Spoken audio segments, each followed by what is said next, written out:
Hello, my dear students. You are most welcome on WS Academy. This is Current Affairs series lecture series. तो आज हम देखेंगे कि क्या क्या जो है current affairs most important current events news में थी रिसेंटली. सो उनको हम एक एक करके देख लेते हैं. So let's get started. सबसे पहले अगर हम बात करेंगे, रिसेंटली आपने बहुत ज़्यादा न्यूज़ में देखा होगा मॉनिटरी पॉलिसी कमेटी को. मॉनिटरी पॉलिसी कमेटी जो है ये न्यूज़ में थी और हम देखेंगे ये न्यूज़ में क्यों थी और मॉनिटरी पॉलिसी कमेटी क्या होती है. बेसिकली मॉनिटरी पॉलिसी कमेटी जो है इन्होंने रिसेंटली डिसाइड किया अनैनिमसली कि हम क्या करेंगे, हम रेपो रेट को चेंज नहीं करेंगे, क्योंकि इससे पहले अगर देखा जाए तो कंटिन्यूसली 6 बार इन्होंने इसको इंक्रीज़ किया, लेकिन इस बार इन्होंने रेपो रेट को बिल्कुल अनचेंज्ड रखा एट 6.5%. राइट. तो सबसे पहले मैं आपको ये समझाना चाहूँगी रेपो रेट होती क्या है.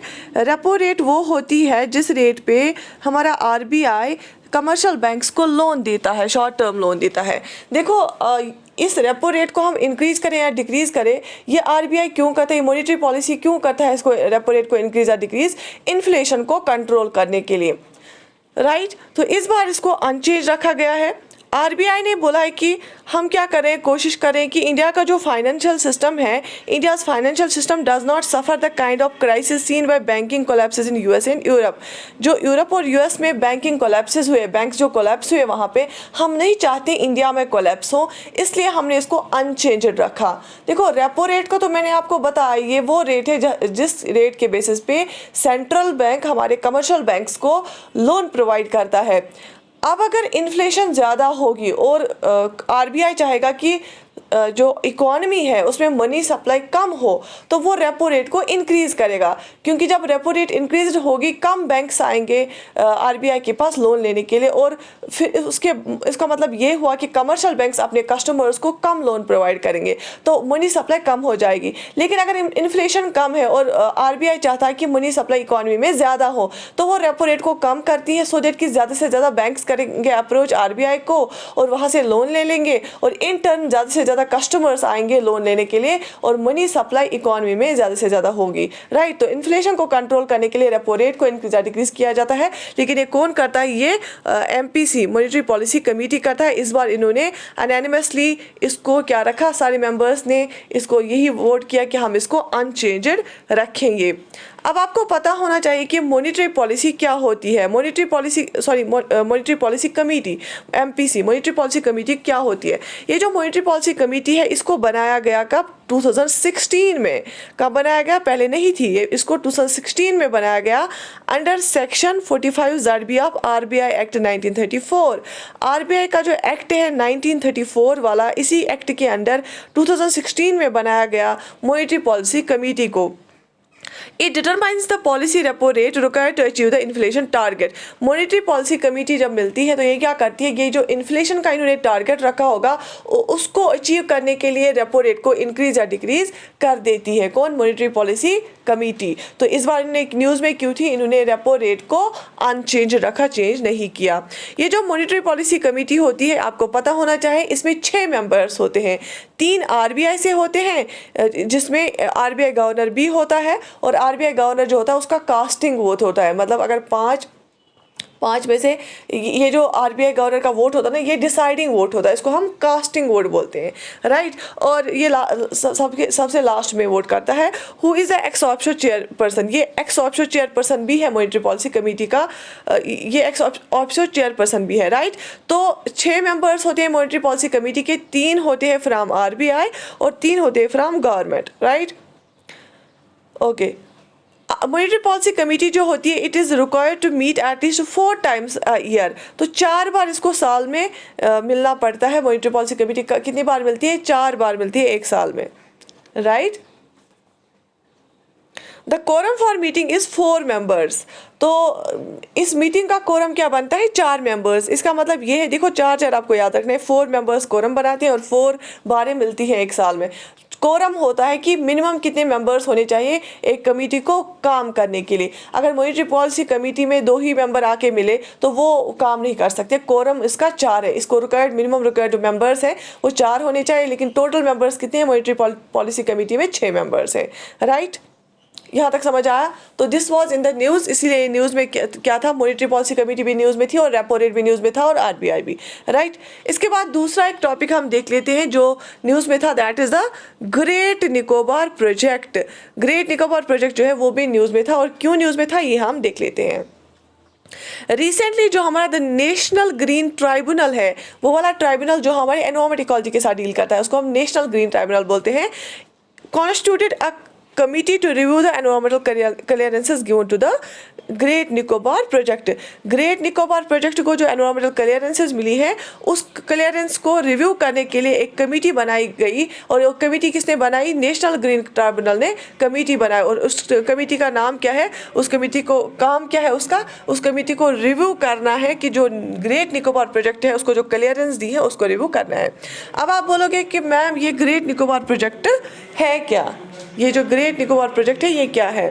Basically, this Great Nicobar project involves building a greenfield coastal city which will be developed as free trade zone with transshipment terminal and an airport, right? Basically great Nicobar project का ये एक ऐसा project government of India ने launch किया है, कि launch करने वाले हैं, जिसमें वो चाहते हैं कि निकोबार में, ग्रेट निकोबार जो हमारे आइलैंड है Andaman and Nicobar, bay of Bengal में, वहाँ पे वो एक एयरपोर्ट बनाए, वो ट्रांसशिपमेंट टर्मिनल बनाए, वो ग्रीन फील्ड कोस्टल सिटी को डेवलप करे। उससे क्या हो जाएगा? वहाँ पे इकोनॉमिक एक्टिविटी इंक्रीज हो जाएगी, वहाँ पे टूरिस्ट रश हो जाएगा, और वहाँ पे जो होंगी क्या इम्प्रूवमेंट होंगी जो है स्टैंडर्ड ऑफ लिविंग में, right? Further, a greenfield township along with a power plant forms a major component of the master plan. ये जो एक ग्रेट निकोबार प्रोजेक्ट है, ये जो मास्टर प्लान है इसका, इसमें सबसे बड़ा एक चीज़ रखा गया है कि ग्रीनफील्ड टाउनशिप, राइट, एनवायरनमेंट का ध्यान रखते हुए एक टाउनशिप बनाना, और उसमें विद अ पावर प्लांट, इसमें एक पावर प्लांट भी रखना है इनको, राइट। तो ये है ग्रेट निकोबार प्रोजेक्ट। वो चाहते हैं कि एयरपोर्ट बनाए, ट्रांसशिपमेंट पोर्ट बनाए, इसमें टाउनशिप बनाए और एक पावर प्लांट भी बनाए, right. Okay, the project area, लेकिन देखो इसमें क्यों, अब अगर इनको इजाज़त मिली है बनाने के लिए, इसको क्यों रिव्यू किया जा रहा है? नेशनल ग्रीन ट्राइब्यूनल ने क्यों बोला इसको रिव्यू करने के लिए कमेटी बनाई है? नेशनल ग्रीन ट्राइब्यूनल काम क्या करता है? वो एनवायरनमेंट को बचाने के लिए काम करता है। जितने भी एनवायरनमेंट वाली कंट्रोवर्सीज, इश्यूज या केसेस होते हैं, उन पे वर्डिक्ट नेशनल ग्रीन ट्राइब्यूनल ही देता है। इसलिए इस ट्राइब्यूनल को बनाया गया था, आई थिंक 2010 में इसको बनाया गया था, सो दैट कि जो एनवायरनमेंट इकोलॉजी वाले केसेस हैं वो जल्द से जल्द विद इन 6 मंथ्स जो है वो कंप्लीट हो, उसका वर्डिक्ट आए।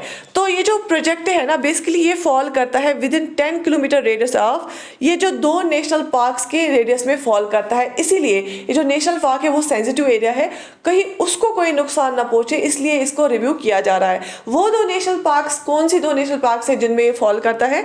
गलेथिया Bay National Park and the Campbell Bay National Park. Galathea Bay National Park और कैंपबेल बे नेशनल पार्क, ये दोनों नेशनल पार्क कहाँ पे? अंडमान एंड निकोबार में है। ये आप याद रख लेना। इन दो के 10 किलोमीटर रेडियस में फॉल करता है ये प्रोजेक्ट, इसीलिए इसको रिव्यू किया जा रहा है। बात समझ में आ गई आप? शाबाश। इसके बाद तीसरा एक चीज़ जो न्यूज़ में था, जो भी एनवायरमेंट इकोलॉजी के रिलेटेड है और बहुत ही इंपॉर्टेंट पॉइंट है from exam point of view से, क्योंकि क्वेश्चन आते हैं यहाँ पे। ग्राउंड लेवल ओजोन, आपको पता है O3 किसकी फॉर्मूला है? ओजोन की। इसमें 3 ऑक्सीजन जब मिलते हैं आपस में तो वो क्या बनाते हैं? ओजोन बनाते हैं। जब O2 को एक और ऑक्सीजन मिलेगा तो वो O3 बनाते हैं, ओजोन बनाते हैं। लेकिन ये एक सिंगल O कैसे अवेलेबल होता है? जब भी क्लोरीन फ्लोरीन उस पर अटैक करते हैं, ऑक्सीजन मॉलिक्यूल को उसको ब्रेक डाउन करते हैं, ऑक्सीजन निकलता है और वो ऑक्सीजन मॉलिक्यूल के साथ मिलकर O3 बनाता है। तो ग्राउंड लेवल ओजोन हम किसको बोलते हैं? आपको पता है जो ओजोन है ये असल में कहाँ पे अवेलेबल होता है? ये स्ट्रेटोस्फेरिक लेयर ऑफ एटमॉस्फेयर में होता है। जो स्ट्रेटोस्फेयर जो हमारे एटमॉस्फेयर की लेयर है, वहाँ पे जो ओजोन होता है ना, उसको हम गुड ओजोन बोलते हैं, क्योंकि बाय नेचर वहीं पे ओजोन होना चाहिए। और ओजोन बहुत ही ज़्यादा फायदेमंद है, यूजफुल है, क्योंकि ये ह्यूमंस को, एनिमल्स को और प्लांट्स को बचाता है, माइक्रो ऑर्गेनिजम्स को बचाता है फ्रॉम अल्ट्रावायलेट रेडिएशन से, अल्ट्रावायलेट A, B और C रेडिएशन से, राइट। लेकिन जब यही ओजोन जो है O3 जो है, जब ये नीचे अवेलेबल होता है, जब ये ट्रोपोस्फेयर में अवेलेबल होता है, जब ये ग्राउंड लेवल पे अवेलेबल होता है, तो इसको हम बैड ओजोन बोलते हैं। तो ये बिल्कुल नुकसानदेह होता है। तो ये न्यूज़ में क्यों था, हम आगे देख के चलते हैं, आगे चल के देखते हैं। सॉरी। तो चलिए, अकॉर्डिंग टू CPCB जो सेंट्रल पोल्यूशन कंट्रोल बोर्ड है, इन्होंने क्या बोला, ground level ozone O3 has started to emerge as Delhi's lead pollutant. आपको पता है कि one of the most polluted city जो है, one among the most polluted cities in the world जो है, जितनी भी वर्ल्ड में पोल्यूटेड सिटीज है उनमें जो है टॉप लेवल पे कौन है, दिल्ली है। दिल्ली मानी जाती है पोल्यूशन में, राइट। तो जो सेंट्रल पोल्यूशन कंट्रोल बोर्ड है, उन्होंने बोला जो ग्राउंड लेवल ओजोन है वो एक लीडिंग पोल्यूटेंट बना है, वो सबसे ज्यादा पोल्यूशन क्रिएट करता है दिल्ली में। अब एक ग्राउंड लेवल ओजोन जो है ये क्या है, याद रख लेना, बहुत इंपॉर्टेंट पॉइंट है। Ground level ozone secondary pollutant माना जाता है। जो जितने भी हमारे पोल्यूटेंट्स होते हैं ना, उनके दो टाइप्स होते हैं, एक तो प्राइमरी पोल्यूटेंट होता है, दूसरा सेकेंडरी पोल्यूटेंट होता है। प्राइमरी पोल्यूटेंट होता है जो सोर्स से निकल के ही पोल्यूटेंट होता है, जब सोर्स से कोई चीज निकलेगी, कोई गैस निकलेगी या कोई कुछ भी निकलेगा, वो पोल्यूटेंट होता है, उसको हम प्राइमरी पोल्यूटेंट बोलते हैं। लेकिन सेकेंडरी पोल्यूटेंट वो पोल्यूटेंट्स होते हैं जो दो प्राइमरी पोल्यूटेंट्स आपस में जब मिलते हैं तब बनाते हैं। दो जो बाकी पोल्यूटेंट्स मिलते हैं आपस में और फिर वहां से कोई प्रोडक्ट निकलता है, वो जो पोल्यूटेंट होता है ना, उसको हम सेकेंडरी पोल्यूटेंट बोलते हैं। तो इस ग्राउंड लेवल ओजोन को सेकेंडरी पोल्यूटेंट बोला जाता है। क्यों? क्योंकि जब दो प्राइमरी पोल्यूटेंट्स मिलते हैं, कौन से दो प्राइमरी पोल्यूटेंट्स, नाइट्रोजन ऑक्साइड्स और वोलेटाइल ऑर्गेनिक कंपाउंड्स। जब नाइट्रोजन ऑक्साइड्स और वोलेटाइल ऑर्गेनिक कंपाउंड्स मिलते हैं तो वो, लेकिन किस में, सनलाइट की प्रेजेंस में और स्टैग्नेंट एयर की प्रेजेंस में, सनलाइट भी होना जरूरी होता है। तो वहां पे क्या बनता है, O3। उसको हम ये अब दो प्राइमरी पोल्यूटेंट्स को मिलने से निकलाना, तो उसको हम सेकेंडरी पोल्यूटेंट बोलते हैं, और ये है ग्राउंड लेवल ओजोन। अब सोर्सेस क्या है, कहाँ से ये पोल्यूटेंट्स निकलते हैं जिनकी वजह से फिर क्या बनता है, ओजोन बनता है। वो इमिट होते हैं, एमिशंस फ्रॉम कार्स से, पावर प्लांट से, इंडस्ट्रियल बॉयलर से, रेफिनरी से, केमिकल प्लांट से, एटसेट्रा, राइट। इफेक्ट्स क्या है इसके, can make it very difficult to breathe and cause coughing, shortness of breath, can damage vegetation and ecosystems. Obviously अगर ये इसकी तादाद बढ़ती है ग्राउंड लेवल पे, तो ये हमारी वेजिटेशन को दबा करता है, इकोसिस्टम पे हार्मफुल इफेक्ट है, हमारी ब्रेथनेस, शॉर्ट ब्रेथ हो जाती है, ब्रेथलेसनेस हो जाती है, कफिंग हो जाती है स्टार्ट, क्योंकि ये करता है ये इन्फ्लेमेशन हो जाती है लंग्स की, तो रेस्पिरेटरी ट्रैक्ट के लिए बहुत ही हार्मफुल है, राइट। यहां तक समझ आ गया? Okay, this was the most important this point, क्योंकि ये फ्रॉम इकोलॉजी एनवायरनमेंट से है और क्वेश्चन यहाँ से बनते हैं। इसके बाद एक और चीज़ न्यूज़ में थी recently, that is the whistling village. Whistling village, इसको हम कोंगथोंग विलेज जो है ना, उसी को हम व्हिस्लिंग विलेज बोलते हैं। और आप बोलोगे मैम ये कोंगथोंग विलेज कहाँ पे है और इसको क्यों बोलते हैं हम व्हिस्लिंग विलेज? तो आइए देखते हैं। देखो, an MP presented a development report on Kongthong village in Meghalaya. ये विलेज कहाँ पे है, कोंगथोंग विलेज? ये मेघालय में है। मेघालय कहाँ पे? नॉर्थ ईस्टर्न एक स्टेट है इंडिया की, तो मेघालय में ये विलेज है, कोंगथोंग इसका नाम है। India's only whistling village to the prime minister. देखो, आपको पता ही है जो मेंबर ऑफ पार्लियामेंट होते हैं ना, पार्लियामेंट मेंबर्स होते हैं, वो डेवलपमेंट रिपोर्ट करते हैं, वो एक किसी अडॉप्ट करते हैं किसी विलेज को। तो एक पार्लियामेंट मेंबर ने इस कोंगथोंग विलेज का जो डेवलपमेंट रिपोर्ट है पेश किया, किसको? प्राइम मिनिस्टर को पेश किया। और किस विलेज के बारे में पेश किया? कोंगथोंग विलेज के बारे में, जो कि मेघालय में है, और उसको ये सिर्फ एक ही व्हिस्लिंग विलेज है। The village was adopted under संसद आदर्श ग्राम योजना। संसद आदर्श ग्राम योजना एक स्कीम है, उसी के अंडर इसको अडॉप्ट किया गया, क्योंकि संसद आदर्श ग्राम योजना जो है ना, इसमें ये इसलिए लॉन्च किया गया था ये प्रोग्राम, इसमें पार्लियामेंट मेंबर्स को अडॉप्ट करना पड़ता है एक विलेज, और वो विलेज मॉडल विलेज बनता है, उसमें हर एक फैसिलिटी रखी जाती है और उसमें डेवलपमेंट किया जाता है। तो इसीलिए एक मेंबर ऑफ पार्लियामेंट ने पेश किया एक डेवलपमेंट रिपोर्ट प्राइम मिनिस्टर को अबाउट किसके related, regarding the Kongthong village in Meghalaya, जिसको हम also known as whistling village, under which program Sansad Adarsh Gram Yojana. ये जो कोंगथोंग विलेज है ना, it is located in east खासी हिल्स इन मेघालय। मैंने आपको बताया कि ये मेघालय में है। मेघालय की एक यूनिक कैरेक्टरिस्टिक ये भी है, वहाँ पे हिल्स मौजूद है, और वो उनमें से एक हिल्स का नाम है खासी हिल्स। तो ईस्ट खासी हिल्स में ये लोकेटेड है। It is popular as a whistling village. ये व्हिस्लिंग विलेज क्यों मशहूर है व्हिस्लिंग विलेज नाम से? Due to it is unique tradition of Jingrwai Lawbei, meaning the song of the clan's first woman. औरतें वहाँ पे कोई सॉन्ग गाती है, song of the clan's first woman. तो ये जो सॉन्ग वहाँ पे वो गाती है, इसको जिंगरेवा लाओबे भी बोलते हैं। Sorry if I am pronouncing it wrong. तो इसका यूनिक ट्रेडिशन है इस विलेज का, कोंगथोंग विलेज का, इसलिए इसको व्हिस्टलिंग विलेज बोलते हैं. It is a tradition under which mothers create a tune for their newborns. These tunes are often used as names. Basically जब कोई बच्चा पैदा होता है तो उनकी माएँ गाना गाती हैं उनके लिए, तो इसीलिए वो जो ट्यून बनता है ना, जब औरतें वहाँ पे गाती रहती है अपने न्यू बॉर्न्स के लिए, इसीलिए इसको व्हिस्टलिंग विलेज बोला जाता है. Kongthong people belong to the Seng Khasi tribe and speak Khasi language. ये जो कोंगथोंग विलेज के लोग हैं ना, ये किस ट्राइब, क्योंकि आपको पता है नॉर्थ ईस्टर्न में ट्राइबल पीपल ज़्यादा रहते हैं, ये किस ट्राइब से बिलोंग करते हैं? सेंग खासी ट्राइब को बिलोंग करते हैं. और इनकी जो ज़ुबान है, इनकी जो मादरी ज़ुबान है, वहाँ पे कौन सी मदर टंग है, वो कौन सी ज़बान, कौन सी भाषा बोलते हैं? ये खासी लैंग्वेज बोलती है. तो सेंग खासी ट्राइब से बिलोंग करते हैं, खासी लैंग्वेज बोलते हैं. ईस्ट खासी हिल्स में ये विलेज लोकेटेड है. तो व्हिस्टलिंग विलेज क्यों बोलते हैं? क्योंकि वहाँ पे जो मदर्स है वो न्यू बॉर्न के लिए गाना गाती है, और वो गाना जो है वो एक रिदम में एक ट्यून बनता है, तो उसको व्हिस्टलिंग, इसलिए इस विलेज को व्हिस्टलिंग विलेज बोला जाता है. राइट, यहां तक समझ आया?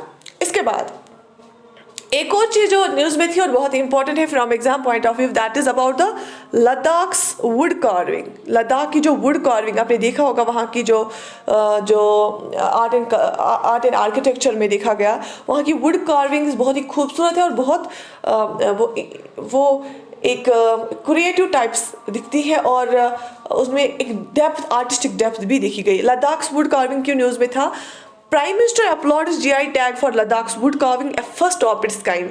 ऐसी वुड कार्विंग को पहली बार ऐसा कोई जीआई टैग मिला है. प्राइम मिनिस्टर ने अपलॉड किया, इनको अप्रिशिएट किया इस जीआई टैग के लिए, जो कि लद्दाख की वुड कार्विंग ने हासिल किया. इस बार लद्दाख की वुड कार्विंग को जीआई टैग मिला है. Wood carving of Ladakh has been an aesthetically vibrant art form of Ladakh region. ये एक बहुत ही खूबसूरत और यूनिक आर्ट फॉर्म है किसका? लद्दाख रीजन का. It will boost exports, promotes goods at international level and will bring economic prosperity to producers and stakeholders. अब इसको जो जीआई टैग मिला है उससे इसको ग्लोबल रिकॉग्निशन मिलेगा, इंटरनेशनल मार्केट में इसकी डिमांड होगी, इसके एक्सपोर्ट्स को बूस्ट किया जाएगा, और इसको एक नई पहचान मिल गई है जिससे इस पूरे रीजन को फायदा मिलेगा. अब ये जीआई टैग क्या है? मैंने आपको बार बार ये पढ़ा, ये एक साइन, इसको टैग मिलता है प्रोडक्ट्स को, जो प्रोडक्ट स्पेसिफिक जियोग्राफिक ऑरिजिन के होंगे, क्योंकि जो वुड कार्विंग है सिर्फ लद्दाख की ही ऐसी खूबसूरत है, बाकी जगहों की वुड कार्विंग इसके साथ मैच नहीं होती है. तो स्पेसिफिक जियोग्राफिक ऑरिजिन है एंड पॉजेसेस क्वालिटीज और reputation that is due to that origin. और जिसकी कोई रेपुटेशन हो, कोई पर्टिकुलर क्वालिटी हो, तो ऑब्वियसली ये क्वालिटी है, क्वालिटी की वजह से ही डिफरेंट माना जाता है, यूनिक माना जाता है. इसकी क्वालिटी भी है और जियोग्राफिक ऑरिजिन भी इसका डिफरेंट है. एक particular geography, specific geographic origin है, that is Ladakh region. Right, जैसे मैंने आपको बोला था बनारसी पान, उसको भी जीआई टैग मिला है. जैसे मैंने आपको बार बार बोला कि सैफरान जो कश्मीर का है, क्यों? क्योंकि उसकी क्वालिटी भी डिफरेंट है, उसका एरोमा बहुत ज़बरदस्त होता है, और वो स्पेसिफिक करीवा से निकलता है, कश्मीर के करीवा से, स्पेसिफिक जियोग्राफिकल लोकेशन की वजह से. तो same is the case with the Ladakh would carvings. और जो जियोग्राफिकल इंडिकेशंस जो टैग ये मिलता है of goods act 1999 provide for the registration better protection of GI for 10 years. ये किस एक्ट के अंदर मिलता है? Geographical indications of goods registration and protection act 1999 के अंदर. और ये कितने समय तक मिलता है? 10 साल तक. राइट, फिर इसको फिर से रिन्यू करना पड़ता है. Okay, so this was all about today's this current affairs. Basically ये 8 अप्रैल का, आई थिंक यस 7 और 8 अप्रैल का मैं आपको वो टैग में रखूँगी. ये करंट अफेयर है और बहुत ज़्यादा न्यूज़ में रही ये चीज़ें, तो इसलिए आपको पता होना चाहिए, ये चीज़ें पता होनी चाहिए. राइट, तो आपको ये सीरीज़ करंट अफेयर की सीरीज़ कैसी लगी? Do write in the comment section, subscribe to our channel and share it with your friends. Take very good care of yourself. अल्लाह हाफिज़.